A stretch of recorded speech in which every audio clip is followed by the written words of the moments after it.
Okay, everyone, welcome to season 2, episode 1 of the Natural Plastic Surgeon podcast. And I have a very special guest for you guys.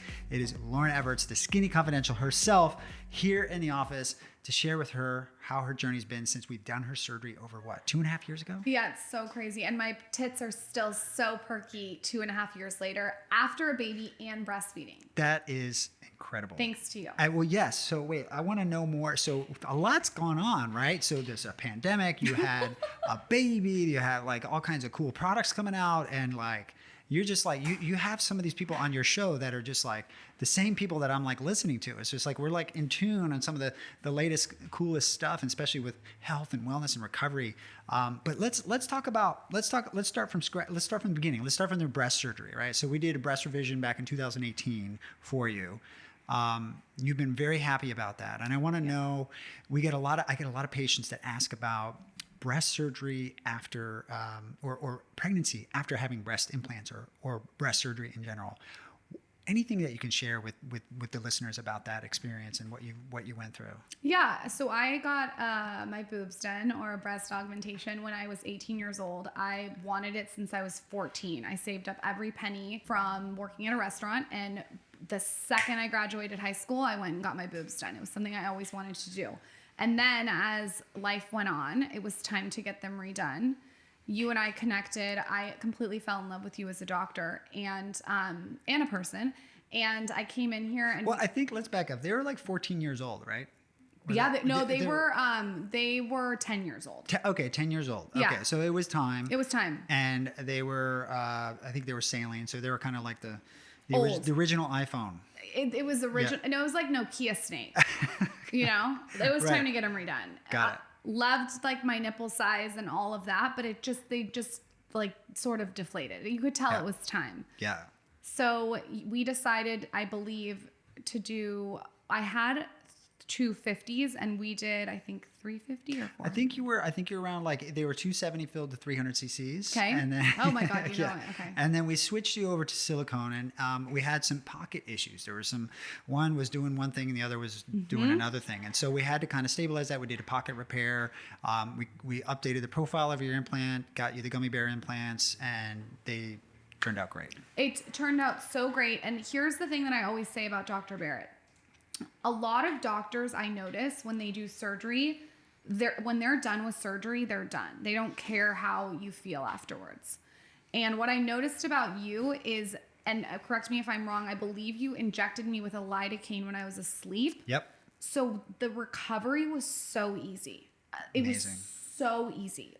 Honestly, everyone's like, did it hurt? It didn't hurt. Yeah. It wasn't annoying. It was just a very seamless, painless recovery. And That's I attribute awesome. that to you. And you also do things like, and maybe this is TMI, but you like you give you stool samplers, because a lot of doctors, they give you the pain pill. Yeah. And then you get constipated. The soft stool softeners. Yeah. So like, so obviously.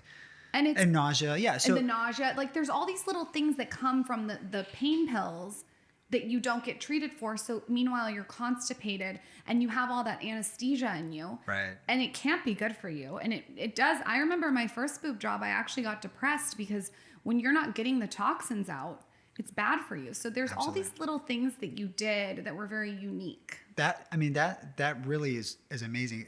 From the time of your surgery, we've actually, so one of the things you're talking about was pre-injection with lidocaine or local anesthesia, which the anesthesiologists figured out, but surgeons, they don't see the research on it. And you can actually minimize pain and recovery afterwards by pre-injecting with numbing medicine. It just makes a whole lot of sense. A lot of other things that we do to minimize that, because like we want people to, we want to give you like the ultimate experience. We want you to have good results, but we want the process to be enjoyable too. We don't want you to be like cringing that, I'm going to be in a lot of pain after surgery. We want to get you back to work, get you back to your family and everything else.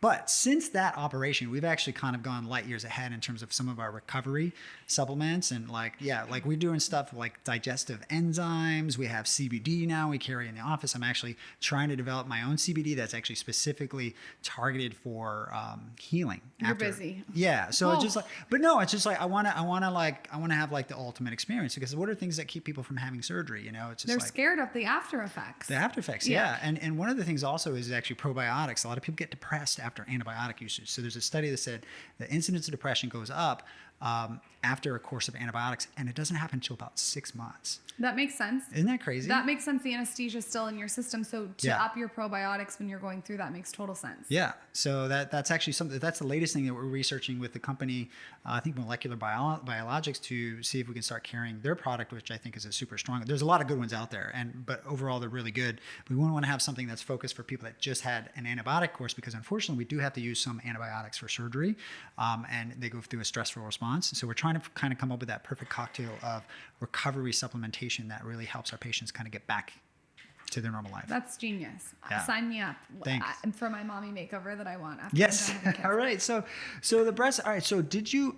You had a baby, and in fact, when I was on your podcast, Rosalind was pregnant with our first child. So No, you brought your first. Oh, she was child. there. You Oh. brought her. Okay. And she was so cute and beautiful. That's right. And then later you got pregnant. You have to listen to Dr. Barrett on that episode. You were so good. Yeah, that was Very 2018, informative. I think. Yeah. So that was. You have to come back on soon to talk about mommy makeover. Okay, that's also one of the things I do a lot of. But so it's so fun. So you now have a daughter, and Yes. she's a little over 1 year old. Yes, and I breastfed. Yes. Okay. Everyone wants to know about that. I want. Yeah, I Easy. know, right? No, the boob implants do nothing Okay. that I experienced. Right. And that's a really important topic. I get a lot of people ask me, like, can I breastfeed after getting implants? And I know I didn't do your first operation, I did your second. I try to minimize the trauma as much as possible.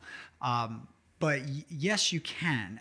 There is, the statistics vary based on what study you look at. There's anywhere from 7 to 15% reported difficulty breastfeeding. Now, if you don't have implants, it's still hard to breastfeed. It's so hard. Yeah. It's a hard process in general. I didn't experience, and I've talked to a lot of women with implants that didn't experience any difficulty. So if that's something Right. that's stopping you, Well, it's is it? I think it's breastfeeding is very important, and you want to try, but you don't want to give up just because you have implants, because it's actually hard. And if you look at the studies, the evidence is only about 7 to 15% reported difficulty.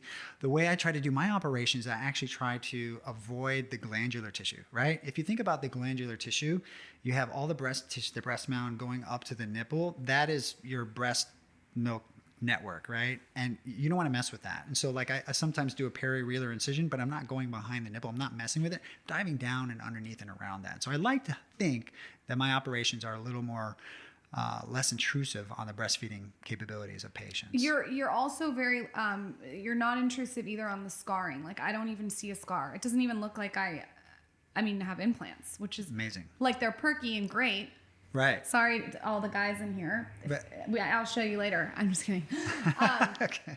But they're very, very perky. The scar is very minimal. You went through the bottom half of my nipple. Yes. And I breastfed, and they still look the same. And I think that I would say the reason they still look the same is I obviously had a good doctor for them, and also I did little things to take care of them. Like the baby can sort of hang off the breast. You have to make sure the head's supported. I'm absolutely horrified by these concepts. I know my It's wife like- had. I know you my wife. We have have 2 to. babies now, so we know. But I can't believe you're horrified when he does breast. For a living.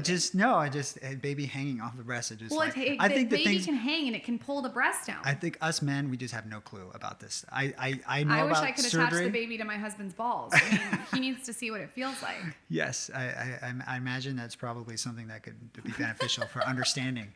It's when you go through pregnant, like when my wife got pregnant, we both gain weight. She's like, let's go get some cheeseburgers and hamburgers and go to get some pasta and and it was like, yeah, like this is great. And we're all like looking at each other and we're gaining weight. And tell us about that. Like, let's back up prior to breastfeeding. Like, tell us about that journey. Like, what did anything happen to your breast? What happened to your body? Like, Nothing happened to my breasts. Okay. They stayed the same. okay, but now before you had implants, what size were your breasts? I was a B. Okay, so you're relatively smaller. Yeah, I Okay. was a big B. Okay. And so now I would say I'm a 32D, probably. Wow. Okay. I think, maybe, I don't know. Okay. I actually don't really know. Is that like, what kind of size? Is that Victoria's Secret sizing? That's like, the bra that I wear is like a very random brand. Okay. It's 32D. I Okay. could be maybe a 34C and I'm just measuring wrong. Okay. But breastfeeding was very, very seamless. What Okay. was not seamless was the weight gain. Okay. And I think a lot of women experience this, not your wife. Not your wife. She gained weight. Not and I your could talk wife. about it because Oh my God, she gained I feel weight. like she snapped back. I gained 55 pounds and Wow. I still have 10 pounds to lose. Okay. So it was like wild on my body.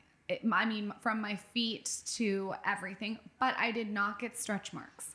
Okay, tell us about that, because I get that question all the time. How do I get rid of stretch marks? How do I prevent stretch marks? I think that it's genetic, but I mean, you would know more than me, but I also doused myself in oil. Okay. And it doesn't need to be a brand. It can be grapeseed oil from the market. Okay. But I doused myself in it, and I think that that really helps not stretching all the time. Yeah, so you douse yourself in oil. Yeah. Did you take any supplements? I did. I What- took a bunch of tinctures, like oat straw and like random like herbs. Yeah. And then I took Ritual prenatals. Okay. And I think that's a great vitamin. It's very upfront of what's in it, which I like. And then I did this crazy psycho smoothie every day with spirulina and omega and selenium, copper, all the things, Yeah. and shoved it in there. Okay. And then tons of bone broth. Now, did the bone broth also help with the stretch marks? I don't know. Yeah, so I was actually trying to look at studies, and there's a lot of studies on vitamin E, cocoa butter. They're inconclusive, but there has been a little bit of evidence on vitamins and nutrients in your body. So like vitamin C, for example, you're actually more prone to develop stretch marks if you don't have adequate vitamin C. Now, I'm sure it's not limited to vitamin C. I'm sure there's a bunch of other things. I do think it's also genetic. But yeah, I think that's one of the holy grail things, that if we could prevent stretch marks, because 55 pounds, that's a lot. I think the average woman is going to develop stretch marks, and if you didn't, there's something that's special that you're doing. It's a lot, and it's also everyone I talk to says, "Oh, it falls off." That's not true. It didn't. For me, it did not fall off. It was very slow. It makes you depressed when you're that overweight. It was so much weight on my body. Yeah. And also, I think that postpartum and anxiety aren't talked about enough. Mixed with the weight gain, you don't feel hot. And then you can't even get a mommy makeover because you want to have more kids. So it's just it's a lot. Yeah. And if you're breastfeeding, then how long did you breastfeed for? I breastfed for 4 months. Amazing. And that interferes with breast size too. So it's just like if we need to do some, if you said your breasts are fine, but some women, we tell them, okay, are you still breastfeeding? They're like, yes. And they're like, shoot, we got to wait 6 months until you're done breastfeeding till we can come in and talk about your breasts. So you can't do anything with breast if someone's breastfeeding. You don't want to. Yeah. Because the breast is very active. There's a lot of blood supply going to it. There's milk production, and that can interfere with, that can cause infection, that can cause problems. And it also throws off your sizing, right? It's like hitting moving target, You'd rather just have things stable. You'd rather the factory close down for business before you do your renovations, You're also in a very tender place after you give birth. Mm-hmm. And I think that you have to really get your mind right. Like my mind, after 3 months postpartum, my mind did not feel right. You feel like you're in a fog. Now tell me about that. Did you have a normal vaginal delivery? Did you have any Tocin? Did you have I had Pitocin. The use of oxytocin or Pitocin during labor increases your risk of postpartum depression.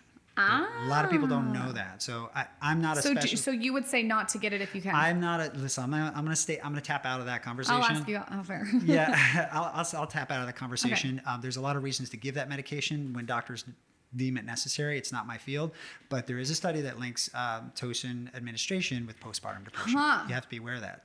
Maybe that's why it was so gnarly. Could be. That's interesting. Yeah. So my wife and I, we took a class called hypnobirthing, and it was, I think we told you about this. I don't know. I think you might have told me about this on the podcast. And it sounded so frou-frou and all that other stuff, but it was really a lot of techniques that kind of help with like normal delivery. But I mean, I first of all, I've never been pregnant. My wife is amazing that she was able to do it the way she did it. And, but there's a lot of things that we don't understand fully, the consequences later on and so forth, in terms of like medication usage, you're giving birth. Do you think, someone was telling me the other day that the medication stays in your body for 2 years? Which one? Which medication? I think the Tocin? The antibiotic that they give you. I don't know what the name is. So the antibiotic doesn't stay in your system, but the impact it has on your gut does. That's what they said. Right? So like 90% of your serotonin comes from your gut, right? That's your happy drug. I'm sure you've probably heard about this. Yes, but I didn't, he didn't say it like this, but it's true what you're saying. So it stays in your gut. Yeah, you have a memory of it because it's wiped out a certain select bacteria, and I'm guilty of this. I prescribe antibiotics for ear surgery, and I do for my patients as well because we're creating an all-you-can-eat buffet for the bacteria that are around your skin and everything. So it's just like, yes, I use it briefly, but then I recommend that patients take probiotics right after to kind of restore that. Did you say ear surgery? Ear surgery? You said No. I recommend it for blank surgery. So for antibiotics? Yes. For most of my surgeries. Most of your surgeries. Yeah, I yeah. thought you said ear surgery. Especially for using implants, right? Because Got it. implants, your body can't clear any infection on that, right? Okay. So that's a big problem. If that gets infected, we got a bigger problem than repopulating your gut flora. I bet that doesn't happen though a lot with you because you were very meticulous and precise. I don't. I've had maybe 2 implant infections. And Okay. I've done thousands of breast surgeries. So knock on wood, it happens, but it's one of the reasons why I prescribe antibiotics. Can you tell me? Let's just do a little consult on air. Oh boy. About mommy makeovers. Okay. Well, all right. Now I want to go a little further. So you had the baby. You had a normal vaginal delivery. Yes. And that went great. And everything, No. a healthy baby. And Healthy baby. Your husband's Still okay. have 10 pounds to lose. My husband's okay. He's Okay. recovering nicely. Okay, good. He acts like he had the baby. Everything's good now. Good. And my Okay. boobs are perky. Okay, so tell me, what changes? Did you do anything to kind of prepare for the pregnancy, and any kind of tips that you had to kind of preserve your body while you were pregnant, and anything afterwards to kind of help get your body back? I wanna know believe about that the baby feels the energy of the mother. I really believe that. I don't, my intuition told me that my whole pregnancy. So I was very adamant about working out every single day. I worked out every single day until I gave birth. Wow. Not necessarily about my body. Just What kind of workouts were you doing? Pilates. Okay, So that's low what I impact. hear about Yeah. is really good. For, Well, I still gained 55 pounds, so it wasn't about Right. the weight gain. It was more like just I walked there, so it was an hour walk, and then I was able to stretch my body and move my body. And I really do think that made the delivery easier. So Pilates was great, but the energy was so important. Who I surrounded myself with, staying away from toxic situations, a lot of breath work, and just really, really trying to zen myself out. It got so gnarly that after I gave birth, we ended up moving to Austin because we were just craving very low cortisol, zen nature. And maybe that has to do with quarantine and COVID as well. Because Zaza was a COVID baby. She was born in January 26th. So Yeah. right before everyone went into lockdown. Wow. And I just think that the baby picks up on your energy. So if you can ground yourself, and I know this sounds weird, but not putting your laptop on top of your stomach or on your phone all the time, because I think that the waves and all the frequency goes into your stomach. Absolutely. Might sound crazy. That's No, maybe it does. my woo-woo. There's a lot of people that talk about EMF, and there's people that talk about 5G. I don't know the evidence about it, but I've heard some people on various podcasts talk about that. And I think like we don't know. I mean, the fetal growth and development is so delicate. It's like a study just came out that talked about even a 1 cup of coffee, of caffeinated coffee during pregnancy a day, or even half a cup, can actually lead to lower birth weight of a child. And it's like, okay, did you drink coffee? I had a little bit of coffee. Okay. I definitely did. I had matcha. Yeah. So I wasn't like drinking like 2 cups a day. I probably had a half a cup of coffee 5 days a week. Right. I also, I mean, I was pretty relaxed. My friend couldn't believe when I was eating like a lox bagel. She was pregnant and she couldn't believe it. The salmon. I was very lax. But that's my personality, I think. But no, if you go to Japan, there's pregnant women that eat sushi. And if you go to Italy, there's pregnant women that drink alcohol. So it's like, there's some regional differences. I had a little wine here and there, especially when the baby was like cooked and it was like, Ready to go. January 1st, I had like a glass of red wine. So my wife did that literally to try to get the baby out. Supposedly people talk about drinking wine to help induce pregnancy. I mean, whatever works, right? It will work. Sex, wine, fuck. Yeah. When you're ready to get it out, you're ready. Absolutely. I don't know, but my wife could probably attest to that. So she's done it twice now. So pretty impressed. And actually the second 2 one. and done, or you maybe more? Well, my wife's actually pregnant now. So she's pregnant with the third one.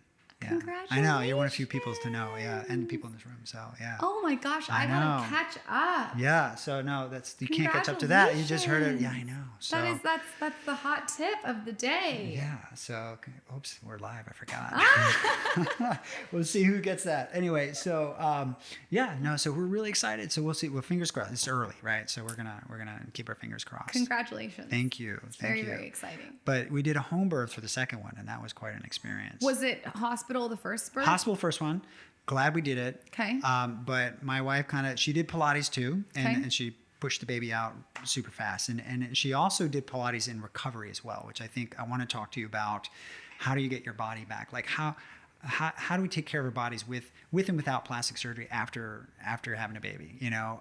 But yeah, so she did Pilates. Actually, we did the hospital delivery, and it was great. And then but it only took her like 15 minutes to get the baby out. It was like that.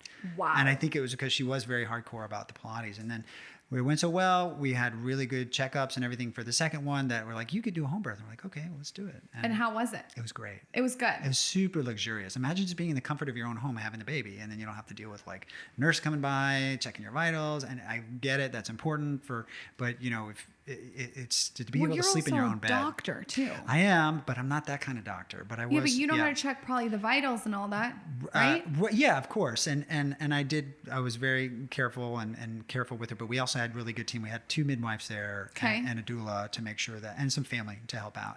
Would you do it again, home birth? Absolutely. So you're like home yes, birth. and uncomplicated pregnancy. If you're second or more, I would 100% consult about it. Think about it. Okay, Yeah. that's interesting. Yeah. I had a hospital birth. Everything was great. It was quick. It was easy. I actually loved giving birth. I loved it. Did you have any pain medication? I had the epidural. Epidural, okay. Which is like one of the best highs I've ever been on. Wow, okay. It's like, well, that's a party. Well, maybe we should have a hospital birth. Yeah, that was fun. And just like your wife, like quick, maybe that's Pilates. Yeah. Like couple pushes, baby was out. Dr. Ruth Cousineau. Okay. Is right down the street. And the recovery with Pilates, definitely I would recommend that. Okay. I had to really get my eating under control. Okay. Not that it wasn't out of control. These cravings are, I get it. The cravings are on another planet, right? So it's like, what were your particular cravings? Did you? A chocolate chip bagel. Everyone's going to post me this now. From Sam's Bagels. It's the best bagel you've ever had with butter and crunchy sea salt.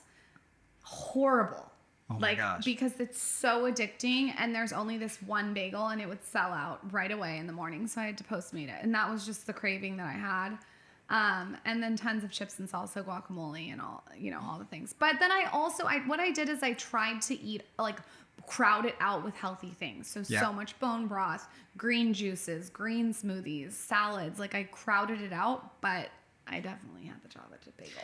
Got it. A lot. So now with your body, how do you feel about where are you noticing problems now that you didn't have before with your body? Yeah, I think that it's not that there's problems. It's just looser skin. Okay. The skin's integrity's changed.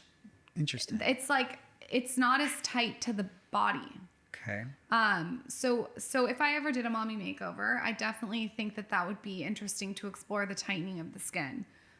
Stretch marks weren't the thing for me. It was more the skin. Got it. But it took a long time for me to lose a majority of the weight. Like, it was not overnight, like I said. Yeah. And just being puffy and retaining water and like anything you're eating. There's a very unsexy side of it that I think needs to be talked about more. Well, what else besides your diet, you're doing Pilates, are there any kind of recovery techniques or things that you did to help you mentally? Because you also said you had some postpartum depression. Tell us all the hacks. You're a doctor. I'm not recommending this. This is my experience, my journey. I did mushrooms. Okay. And 3 days in a row, and microdosed. Yeah. And I was so depressed and had so much anxiety. Obviously, the baby was like taken care of. She was not with me. Right. I put my phone away, and it just made it 90% better. That's amazing. Yeah, I went into it with like the intention. I wasn't like drinking and partying. This was like microdosing for the purpose that I was feeling so depressed. And I did it 3 days in a row, and truly 90% of the depression was gone afterwards. Amazing. And then it was just adding little things like breath work, Okay. getting in front of like a little bit of sun, like getting in front of a red light, actually things that you would do after surgery. Yeah. So it's funny, actually, vitamin D has been shown to decrease the risk of stretch marks. That's one other one that I, doing my research preparing for this, I wanted to bring up to you. I forgot to mention that. So, but it also helps with your mood afterwards. Yes, I think also being in nature. I think nature, I didn't realize the importance of that until after I gave birth.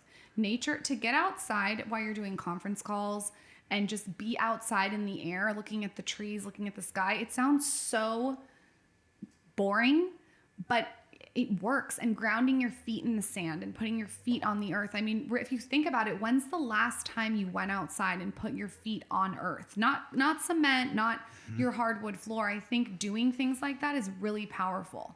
Absolutely. Yeah, It's really funny that you mentioned that. So I actually put grounding strips on my shoes. So yeah, so I try to stay grounded throughout most of the day. I have a grounding mat in my bed. I have one.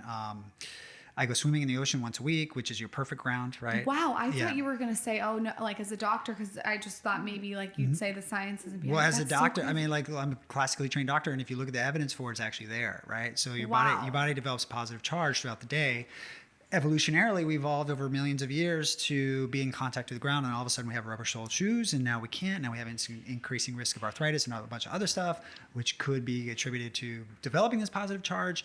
Neutrophils get sticky, right? When you have a positive charge, so like your joints and everything gets sticky if that positive charge lingers, and neutrophils attacks sticky things, right? So you have a grounding pad in your shoe right now, or this shoe? No, I have it on my sneakers. So the ones that I was operating in, but it's just a little strip. It's called Earth Link or whatever, and it goes inside the shoe and then it wraps around and connects to the bottom. So I have it on all my shoes. Yeah, so when I go running and so forth, and then I have some shoes that are like leather-soled shoes that actually conduct, but without the strip. But yeah, I have those strips, and I also recommend it for my patients. Put a grounding mat on your bed when you're sleeping after surgery. So it helps decrease the inflammation, because your inflammation is through the charts after having surgery, right? Anesthesia, the trauma, the trauma, especially for a mommy makeover, right? You're going to have a lot of total body trauma, cortisol, everything's going to be skyrocketing. So you want to kind of decrease that. So things like supplements, fish oil, digestive enzymes, CBD, red light therapy. Sunlight is good, but you got to watch the UV light. You don't want to get too much of that. And grounding. Grounding is. This is why he's such a good doctor. There isn't a lot of doctors out there, and trust me, I've interviewed a lot. Right. That recommend all these natural things. Of course, like I'm a big believer in Western medicine, but there are so many things that we can learn from different kinds of medicine and put it together and make this whole entire package. Right. So, grounding after surgery, a mat, is genius. I mean, really genius. I never would have thought of that. That's absolutely genius. Yeah, I mean, who wants to feel like crap for like 3 to 4 or 5 days? I mean, like you want to kind of get back to some normalcy. You have to post the link to the mat and the things. Okay. On your the mat and the we actually sell it on our online store. We don't actually have the shoe links, but I'll post that. Yeah. Oh my God. We do sell the grounding mat, and it's from earthing.com. Okay. This was the guy. This guy, I think Dr. Oberlin or whatever. He's come up with a lot of these products, and they're really high quality products, and we carry them. But he's got more stuff. Like if you want to buy the one you buy a pillow that's grounded. You can buy like just a throw blanket that's grounded, and it connects to your outlet so that you can have it in your house. I'm going on your online store and getting that. Sweet. You know what? Another thing you guys sell that really helped me that I didn't mention is there's this little tiny bottle of scar cream. Yeah. What's it called? It's Skinuva. Yeah. So that's the product. We used to carry Biocornium, which is good. It's a good product, silicone. And then now we have a product called Skinuva that we recommend. It has some of the same silicone in it. It's made by Dr. Chris Zumalin, or developed by him. And it's got scar gel in it. And it also has, or the silicone scar gel in it. And it also has fetal growth factors and vitamin C.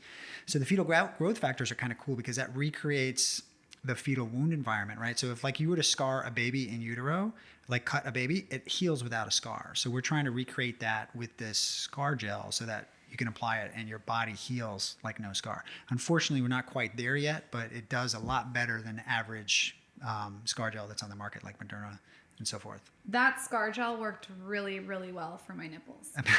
Just so you know. Amazing. That's good. Yeah. So yeah, we have all those little hacks. You know, what's the latest is the the CBD that we're trying to kind of add the terpenes then that help reduce inflammation after. What is it called? They have terpenes in them.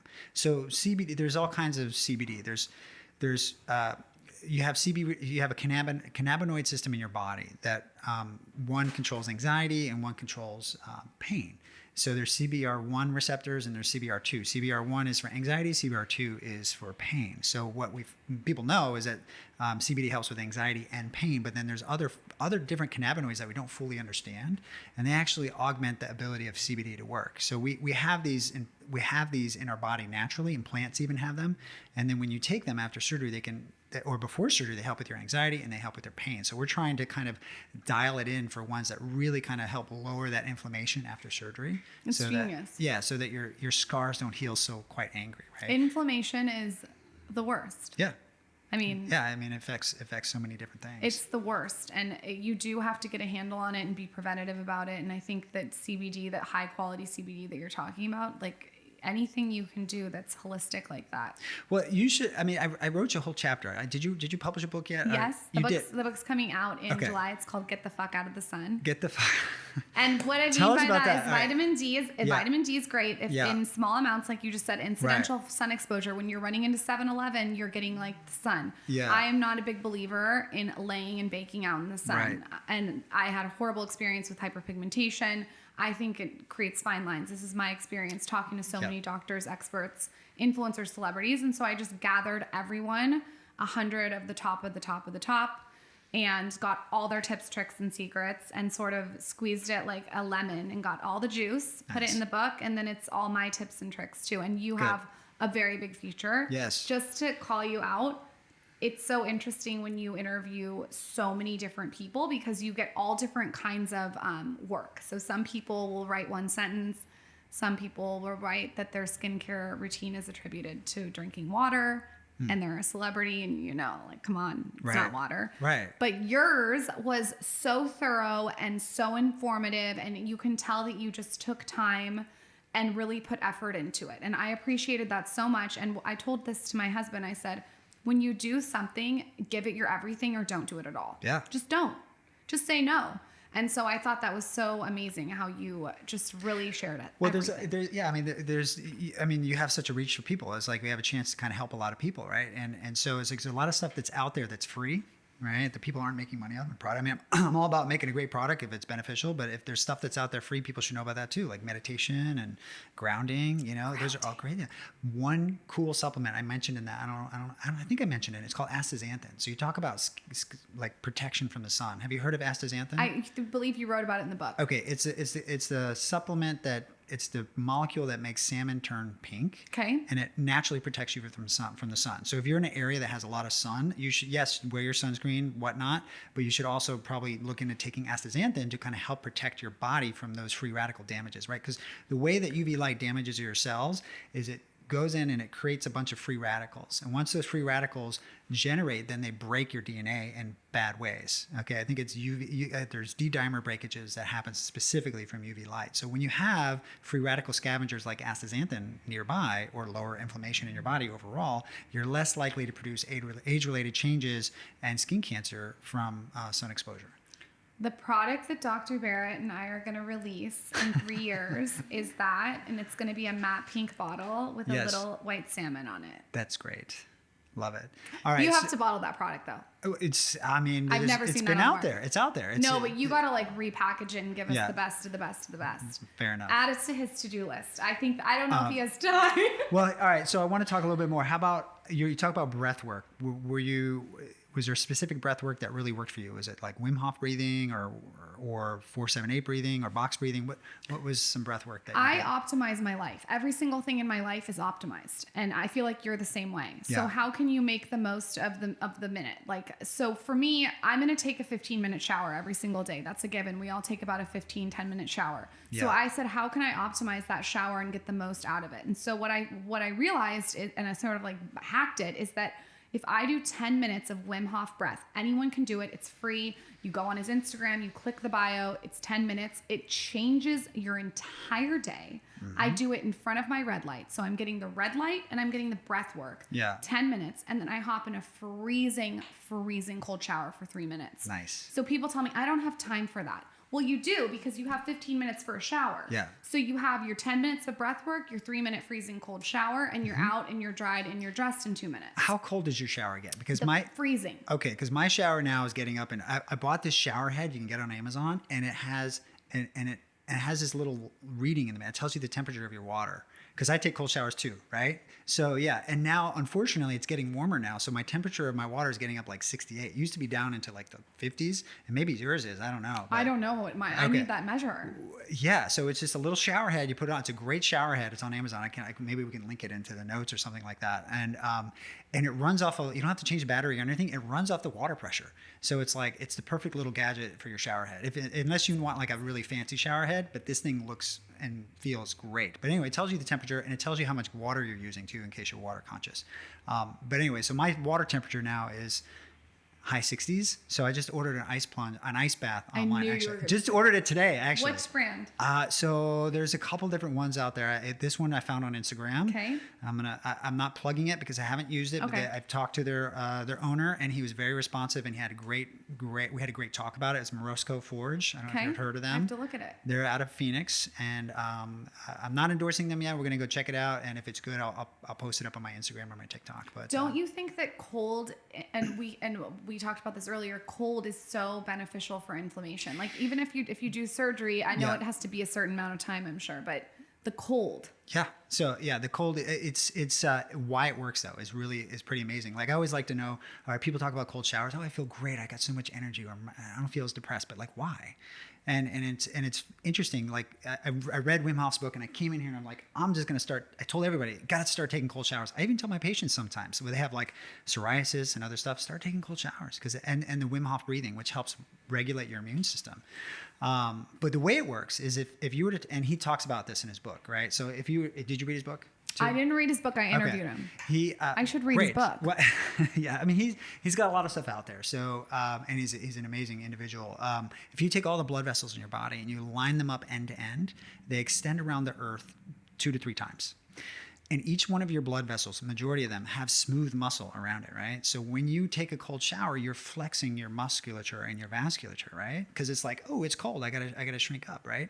And then when it's warm, it relaxes. So that contraction cycle actually increases the tone of your blood vessels. And it's just like you going to the gym. Like if you never went to the gym, you would lose tone in your muscles. So what that toning effect has on your vasculature is that it decreases the work on your heart and lowers your stress and inflammation in your body. That's one of the ways that it works. But it actually has been shown to actually decrease depression greater than any medication that you can take. I 100% agree with that. Right. I think every single person on earth should take 10 minutes for themselves. And as Tony Robbins says, if you don't have 10 minutes to yourself, you don't have a life. Yeah. Take 10 minutes and breathe in the cold minute shower, and it does make a difference. Absolutely. I didn't know that about the blood vessels and the flexing and that. Yeah. I mean, so he gets in deep in his book, and that's why I listen to his audiobook when I'm running, and it's perfect. Does he speak on the audiobook? No, he doesn't. He has somebody else speak for him. I know. I'll still listen to the audiobook though. He has a great podcast he has a great episode on Goop. And was he on your podcast? He was on our podcast. Okay. I didn't even seen him on Goop either. I have to watch it. Yeah. So that's where I think I heard about him though, that he was on the show. Okay. But breath work, I think, like to prescribe that even after surgery is so avant-garde and on the pulse of, I think, how you should be recovering from surgery. I would even say to do it prior to surgery too. Yeah. You know, just you go in there and you're able to handle it. It helps people with anxiety too. Yeah. So that makes a lot of sense. Yeah. Wim Hof, you got to come on Dr.Barretts podcast. That would be great. Yeah. I'll bring the ice bath in. Yeah. So anyway, I want to talk. You have now. Okay, we talked about the laxity of the skin. Yes.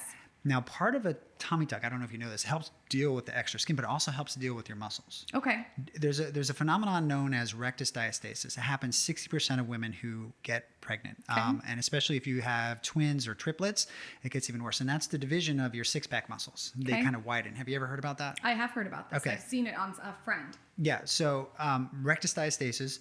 And what happens is with pregnancy, your muscles widen, and they basically widen to make room for the baby. And especially it can get worse if you have a lot of weight gain. That's why we want to try to watch our weight during pregnancy so those muscles don't widen as much. Now, there are techniques to non-surgically kind of tighten those muscles. There's a lot of Pilates techniques that actually can help strengthen that and bring that back together. It's a myth that you can't improve that. And it's definitely a myth not to do any ab workouts after pregnancy that people say that it's going to make it worse. The appropriate abdominal workouts can actually strengthen your abdominal muscles and help reduce that rectus diastasis. And there's a lot of Pilates instructors that know exactly how to do that. But not everybody can get it all back with the exercises, and you might need surgery. So part of a tummy tuck is, we take care of the extra skin, but we actually go in and we tighten those muscles. And sometimes people can get a hernia by their belly button, and then we can fix that surgically at the same time. So I would suggest that if you're planning on having more children, that you wait on at least the tummy tuck portion. You wait on everything though? Well, what else? I don't know. What is a mommy makeover? I guess I don't know what that means. So mommy it. All right. So there's a grand slam mommy makeover, and that is basically 3 areas. I came up with this term. So basically, tell us the 3 the grand areas. slam mommy makeover is your breast, right? So it's either breast augmentation because they got deflated, breast lift, fat transfer to the breast, some type of breast rejuvenation, right? And again, why I love mommy makeovers is because we're not creating a different person. We're just trying to get your body back, and if we're at it, why not kind of boost it in some certain ways? If you always wanted a breast augmentation, now's your chance. And then the tummy tuck, which we talked about, taking care of the extra skin, tightening the muscles, liposuction. And then lately, a lot of people have been doing a fat transfer to the buttocks. So we take the fat and then we transfer to the butt. It's a BBL. So that's the 3 portions of. Okay, I think what I also love about you too is when you hear BBL, you think huge butt. But I feel like you're conservative, right, in a way that looks realistic. Depends on what people want. I'm not into creating fake kind of looks. I'm into kind of making your body look in a way that's either restorative or you could have been born that way and it looks good, and minimizing scars. With Brazilian butt lift, yes, you can go way too big. We know there's certain celebrities, we all love them, but some people comment that their bodies are just way out of proportion, and that gathers more attention, whether they like that or not. That's typically not something I recommend to do. So you would say have your children and then come talk to me. Well, what I would suggest is, yes, have your children, right? But there are things you can do in between children, right? So if your breasts are deflated, and you've always wanted to have breast augmentation, and you're gonna have a gap more than a couple years in between your kids, get your breast augmentation. Okay. Get liposuction. Get if you have stubborn areas that are just you can't lose the love handles, or you can't lose the inner thighs, or whatever the area is. Get a little liposuction in between. When you're not breastfeeding, it's totally fine. Save the tummy tuck till you're kind of finally done. Okay. Save any major breast lift, like if you need a breast reduction, which can impact your ability to breastfeed, unless breastfeeding is not important to you, which I think it should be. But if it's not important to you, then you don't have to worry about it. You could do breast lifts, or you could do breast reductions. Simple augmentation is pretty low in terms of. What about the BBL? Can you get that if someone wants to get that after pregnancy and they're gonna have more babies? Absolutely.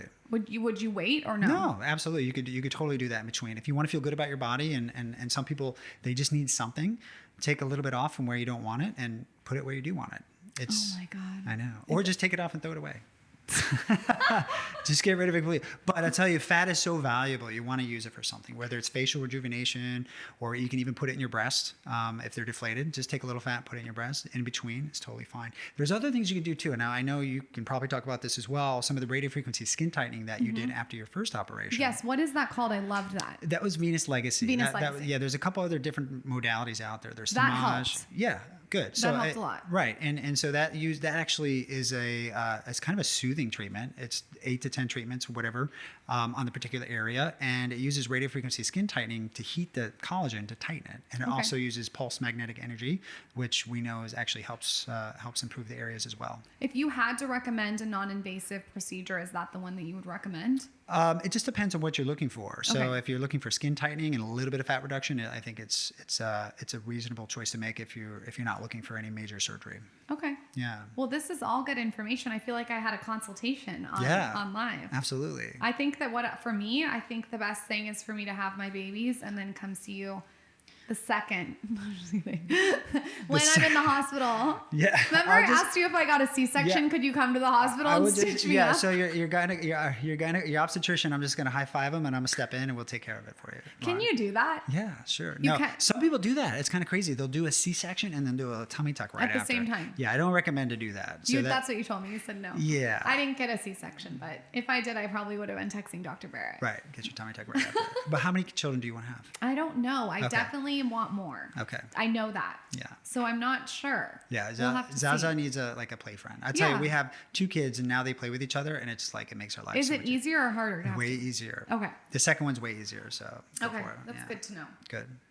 Well, Lauryn, anything else you want to tell our listeners about? Wait, actually, you have a product coming out, right? I have a product that came out today. It's it's the Hot Mess Ice Roller and an Ice Queen facial oil, which is all about fighting inflammation. There's a menthol in it, so it's really going to tighten the skin. It's non-scented, like no synthetic fragrance. And then I was just talking to you earlier about what a fan I am of ice. I had double jaw surgery. It was horrific. I was swollen for 3 years. Yeah. Huge face, like didn't even know what to do. And the only thing that worked was facial manipulation and ice. Okay. And I feel like after everything we've talked about with ice baths and everything, you know how important ice is. Absolutely. This one holds cold for hours and hours and hours. So well, if you're inflamed, try it. Yeah. So you promise you're going to send us a I'm sample? going to send you one. Yeah, and you can try it for like a lip filler. Okay. Or you can't do it after Botox, as you know, because you don't want to roll the Botox. Right. But if you have a filler and you need something to really hold cold, or even honestly, I would have used it after my boobs were done. Yeah. To just like have cooling on it. Yeah, but a lot of people ask if they could put ice on their surgery sites. And yes, you can. You don't want to have it for too long. Obviously, you don't want to get frostbite, but something like that sounds amazing. Yeah, I'm gonna definitely drop one off to you to try it out, and you can let me know what you think. But Okay, we're gonna throw it up on our TikTok. Now, where can people find those products, and where can they find more about you? ShopSkinnyConfidential.com and @TheSkinnyConfidential. Dr. Barrett is on our podcast, The Skinny Confidential, him and her. If you search The Skinny Confidential, Dr. Barrett, that will come up. He's also been on my blog. I've had a very long relationship with him, and I highly recommend him. And everyone that comes to me, I just try to send them your way because I know they're in good hands. Lauryn, well, thank you so much for being on the show. Next, we have to come on the podcast after I have the mommy makeover before. Are you back in LA or are you still in Austin? We're in Austin the majority of the time. Okay, great. Yeah. Well, thanks for we'll be back. We'll be back in LA. If I'm gonna ever do plastic surgery, I'm gonna fly to LA. Wonderful. Well, I can't wait. So. Thank you for having me. All right, Lauryn. Thanks for being here. Thank you. Thank you, guys. Bye, guys.